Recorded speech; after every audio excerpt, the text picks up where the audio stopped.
सबको जय मसीह की। प्रभु यीशु मसीह के महान और उत्तम नाम में आप सभी को आशीष मिले। आज का जो मेरा टॉपिक है वो है प्रार्थना का अधिकार, अथॉरिटी इन प्रेयर। हमें अपनी अथॉरिटी को जानना बहुत ही ज़रूरी है और उसके लिए हमें परमेश्वर की इच्छा को जानना बहुत ज़रूरी है। आपको संबंध बनाने का पूरा अधिकार है। यीशु मसीह के प्रति लगातार समर्पण, क्षमा और विनम्रता की आवश्यकता है। मांगने, ढूंढने और खटखटाने का अधिकार है। स्वर्ग पिता तक पहुंचने का आपके पास अधिकार है। यूहन्ना की इंजील उसका 1 अध्याय और 12वें पद में लिखा हुआ है, परंतु जितनों ने उसे ग्रहण किया उसने उसे परमेश्वर के संतान होने का अधिकार दिया, अर्थात उन्हें जो उसके नाम पर विश्वास करते हैं। प्रार्थना का जो अधिकार है वो हमारे प्रभु यीशु मसीह के प्रति हम जवाबदेही है।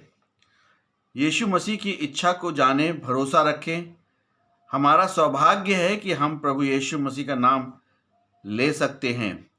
फिलिपियों 2 और उसके 9 और 10 पद में इस प्रकार से लिखा हुआ है, इस कारण परमेश्वर ने उसको अति महान किया और उसको वह नाम दिया जो नामों में श्रेष्ठ है, कि जो स्वर्ग में और पृथ्वी पर और जो पृथ्वी के नीचे है वे सब यीशु के नाम पर घुटना टेकें।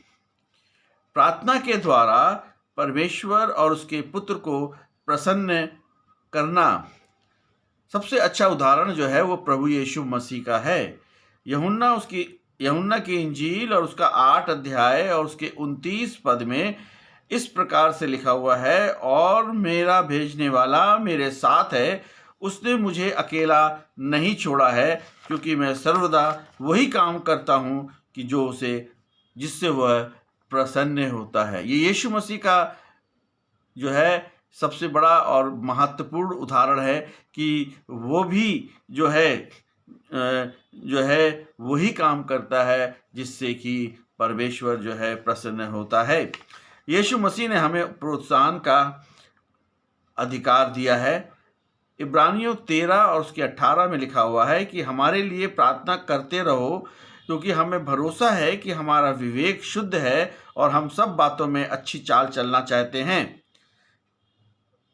प्रार्थना में निराशा में आशा है रखने का अधिकार है हमारे पास। रोमियो 4 उसके 18वें पद में लिखा हुआ है कि उसने निराशा में भी आशा रखकर विश्वास किया, इसलिए कि उस वचन के अनुसार कि तेरा वंश ऐसा होगा, वह बहुत सी जातियों का पिता होगा।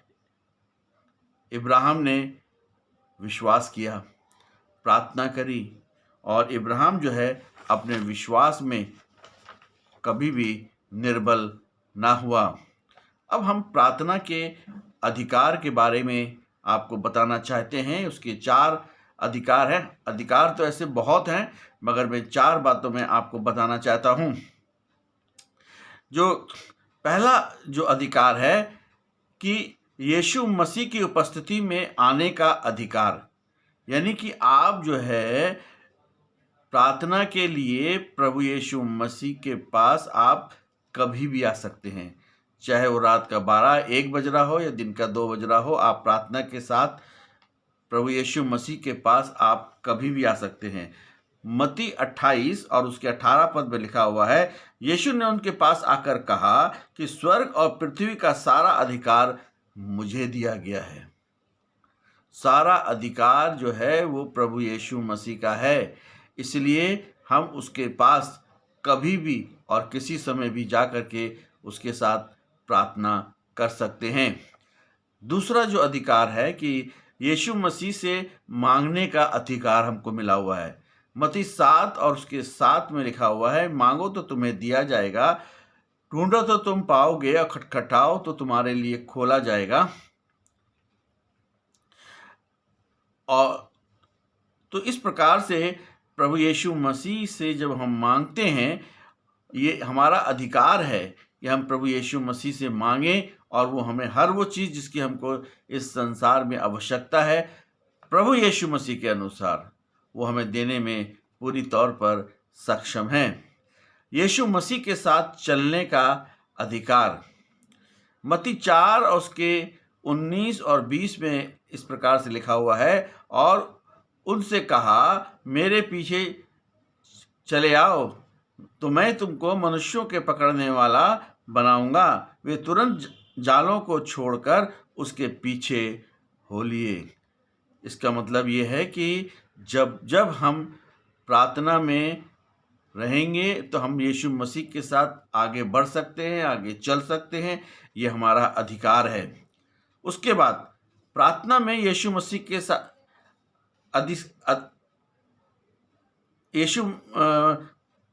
प्रार्थना में यीशु मसीह के साथ अधिकार के साथ बोलें। आपके पास अधिकार है कि आपको क्या बोलना है। इधर उधर की बातें ना करें, वचन बोलें। जब हम प्रार्थना करते हैं तो उसमें हम वचन का जरूर इस्तेमाल करें। चाहे हम किसी को अगर प्रचार भी करते हैं तो भी इधर उधर की बातें ना बोलें, बल्कि उसको परमेश्वर का वचन बोलें, क्योंकि परमेश्वर का जो वचन है वो हमसे और संसार के लोगों से बातचीत करता है।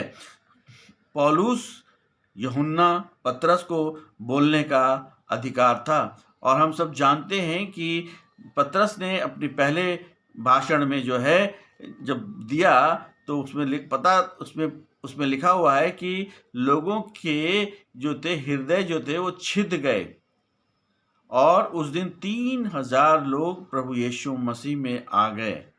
उसके बाद हम देखते हैं कि जब पौलुस जो है जब फिलिप्पी में एक नदी के किनारे प्रचार कर रहा था तो लुदिया का हृदय परिवर्तन हुआ, क्योंकि सच्ची बातें बोलना, परमेश्वर के वचन को बोलना से लोग जो हैं प्रभु यीशु मसीह के पास आते हैं। और